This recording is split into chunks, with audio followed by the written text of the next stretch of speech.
नमस्कार मंडळी. या जगात असा कोणी व्यक्ती नसेल की ज्याला सगळेजण पसंत करतात. प्रत्येकात काहीतरी कमी काहीतरी जास्त असतंच आणि कोणाच्या आपण खूप आवडीचे असतो तर कोणाच्या खूप नावडीचीही. पण कधीकधी सोशल लाईफ किंवा आपल्या करिअरसाठी लोकांच्या नजरेत चांगलं बनणं, त्यांच्या पसंतीवर खरं ठरणंही गरजेचं होतं. तर आजच्या व्हिडिओमध्ये आपण पाहू की आपण असं कसं करू शकतो. कारण की लोकांनी आपल्याला ओळखावं, आपल्याला इज्जत द्यावी, मान सन्मान द्यावा, त्यामुळे ना लाईफ खूप छान होतं. आणि यासाठी आपण स्वतःत काही बदल केले पाहिजे. तर कुठले बदल केले पाहिजे तेच आज आपण या व्हिडिओद्वारे पाहणार आहोत.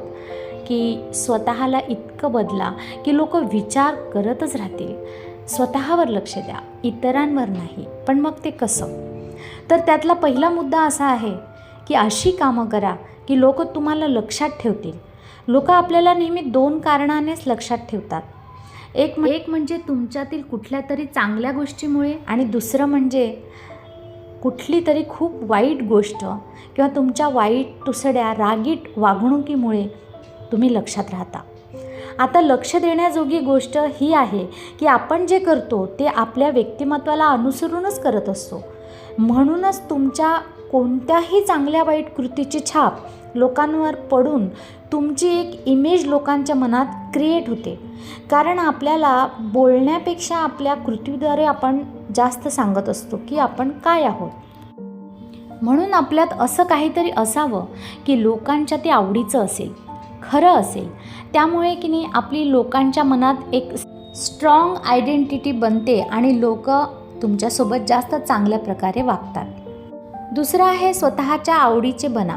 हो, जर तुम्ही स्वतःलाच आवडत नसाल तर लोक देखील तुम्हाला का पसंत करतील? हो, तुमच्या आतली ही निगेटिव्हिटी तुमच्या दररोजच्या वागण्या बोलण्यातून दिसते आणि ते पाहून लोक समजूनही जातात. आणि तुम्ही स्वतःला का नाही आवडत, काय कमी आहे तुमच्यात, याचा दुसऱ्या पद्धतीने विचार करून पहा की तुम्ही तुमच्या आजूबाजूच्या लोकांइतकेच तर सामान्य आहात.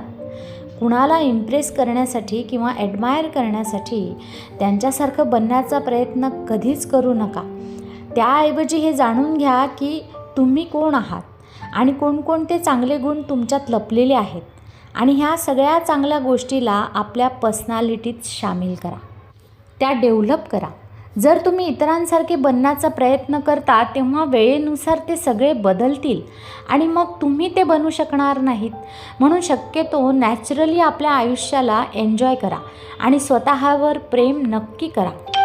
तिसरं आहे स्वतःला कंट्रोलमध्ये ठेवा, नियंत्रित ठेवा. खरं तर ज्याचं स्वतःवर कंट्रोल नाही अशा लोकांचं डोकं साहजिकच ठिकाणावर नसतं, हे उघड आहे. आणि अशा कंट्रोल नसलेल्या लोकांच्या संगतीत राहणे कोणीही पसंत करत नाही.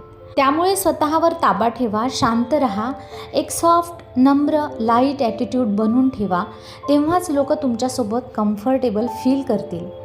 मग कधी काही गोष्टी तुमच्या मनासारख्या घडत नसल्या तरी याचा अर्थ हा नाही की तुमच्या भावनांना नेहमीच तुम्ही दाबूनच ठेवावं. तर तसं नाही, उलट तुम्हाला रिअल आणि प्रामाणिक बनावं लागेल. जर तुम्हाला कोणती गोष्ट दुःखी करत असेल, त्रस्त करत असेल तर होऊ द्या, कारण तुम्हीसुद्धा एक साधारण व्यक्ती आहात. या घटना तुम्ही एक सेन्सिटिव्ह पर्सनॅलिटी आहात हे दाखवतं. आणि जर कोणा इतरांना हे आवडत नसेल तर नसू दे. प्रत्येकजण हा वेगळा आहे. प्रत्येकाला स्वतःचा पर्सनॅलिटी आहे, स्वतःचे प्रॉब्लेम आहेत, दुःख, त्रास, आशा, अपेक्षा आहेत. त्यामुळे आयुष्यात कुठल्याच सिच्युएशनमध्ये लगेचच रिॲक्ट होऊ नका. त्याला रिस्पॉन्स करा, परंतु त्याला जस्टिफाय जरूर करा, जेणेकरून तुमचा स्वतःवर पूर्णपणे कंट्रोल राहील. पुढचा मुद्दा आहे जशी संगत तशीच रंगत. अशा लोकांसोबत राहा जे तुमच्या व्यक्तिमत्वाला, तुमच्या इमेजला चांगले बनवण्यासाठी हेल्प करतात. जी लोकं आपल्याला इग्नोर करतात, पसंत करत नाहीत, तर समजून जा की त्या व्यक्तीने आपल्याबद्दल कुठली ना कुठली तरी चुकीची धारणा त्याच्या मनामध्ये बनवली आहे. म्हणून अशा लोकांच्या जवळ राहा जे तुम्हाला ओळखतात, तुम्हाला जाणतात, तुमची क्वालिटी, तुमची स्किल, पर्सनॅलिटीची रिस्पेक्ट करतात. असे म्हणतात जशी संगत तशीच रंगत. संगतीचा परिणाम आपल्या व्यक्तिमत्वावर होत असतो. जसे की तुमचे व्यक्तिमत्व कितीही चांगले असू देत, पण जर का तुमचं सराउंडिंग, तुमचं फ्रेंड सर्कल जर चुकीचं असेल किंवा त्यात अशी लोकं आहेत ज्यांना लोक चांगल्या नजरेनं पाहत नाहीत, तर मग मात्र तुम्ही आपोआपच लोकांच्या नजरेतून उतरता. ते तुम्हाला 4 हात दूर ठेवायला लागतात, अंतर ठेवून वागायला लागतात. म्हणून जर तुम्हाला तुमच्या पर्सनॅलिटीला इफेक्टिव्ह, इम्प्रेसिव्ह बनवायचे असेल तर आपल्या सराउंडिंगचा आणि फ्रेंड सर्कलचाही विचार नक्कीच करावा लागेल. पुढचा मुद्दा आहे आपला पेहराव. म्हणजे आपण जर कोणाला पहिल्यांदा पाहतो तेव्हा आपली नजर सगळ्यात आधी कुठल्या गोष्टीवर जाते, तर ते म्हणजे त्याने घातलेल्या कपड्यांवर. स्मार्ट, कॉन्फिडंट आणि अट्रॅक्टिव्ह दिसण्यासाठी आपण आपल्या कपडे घालण्याच्या पद्धतीकडे लक्ष दिलंच पाहिजे. कसेही गबाळ्यासारखे कपडे घालून चालणार नाही. परिस्थिती, काळ, वेळ, प्रसंगानुरूप आपण कपडे घातले पाहिजे, कारण आपला ड्रेसिंग सेन्स लोकांवर खूप इम्पॅक्ट टाकतो. शक्यतो जेव्हा आपल्याला वाटतं की लोकांनी आपल्याला चांगलं म्हणावं, आपल्याला चांगल्या नजरेने पाहावं, लोक खूप सहजरित्या आपल्या कपड्यांवरून आपल्या पर्सनॅलिटीचा अंदाज लावून मोकळे होतात. मग याचा अर्थ हा नाही की आपण खूप महागडे कपडे खरेदी करावेत, तर तसं नाही आहे. तुमचे कपडे हे ऋतुमानानुसार कम्फर्ट, तसंच प्रसंगानुरूप, इव्हेंट अनुरूप साजेसे असावेत, हे लक्षात ठेवा.